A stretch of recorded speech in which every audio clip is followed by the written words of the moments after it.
कल से शुरू हो रहे बजट सत्र को लेकर केंद्र सरकार ने आज सर्वदलीय बैठक बुलाई है। बजट सत्र पर सहमति बनाने के लिए संसद के दोनों ही सदनों के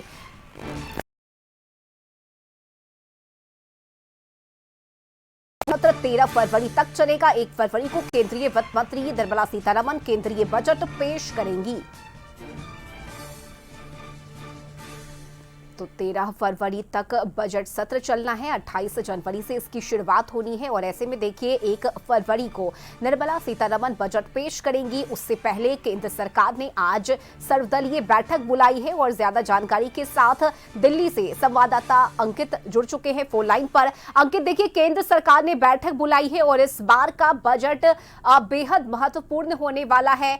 जाहिर सी बात है कि बजट के आने से आम जनता, आम लोगों की उम्मीदें भी जुड़ जाती है। फिलहाल ये जो बैठक बुलाई गई है सर्वदलीय बैठक, इसे लेकर क्या जानकारी मिल रही है?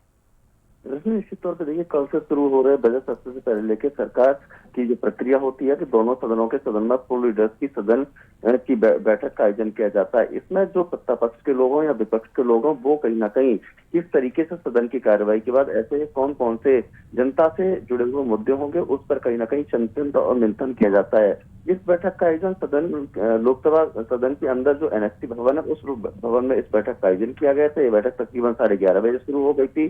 सत्ता और विपक्ष के दोनों नेता इस बैठक में शामिल थे। निश्चित तौर पे जिस तरीके से अगर हम बात करें कि सदन की कार्रवाई होगी, उसको देखते हुए ये काफी महत्वपूर्ण बैठक का आयोजन किया गया और अब जिस तरीके से आगामी समय में सदन की कार्रवाई जो प्रस्तावित के तौर पर तारीख दी गई है, उससे जब तक सदन की कार्रवाई होगी तो ऐसे में सत्ता और विपक्ष के नेता किस तरीके से अपना प्रतिक्रिया देते हैं, उसको देखते हुए कहीं ना कहीं इस बैठक का आयोजन किया गया है। रश्मि, बिल्कुल अंकित, इसके साथ ही क्या कोई जानकारी मिल पाई है क्या कि इस बार के बजट में क्या कुछ अहम रहने वाला है, क्या कुछ रियायतें दी जा सकती है? क्योंकि मिडिल क्लास को काफी उम्मीदें होती है, उनका जो भरोसा है वो काफी जग जाता है।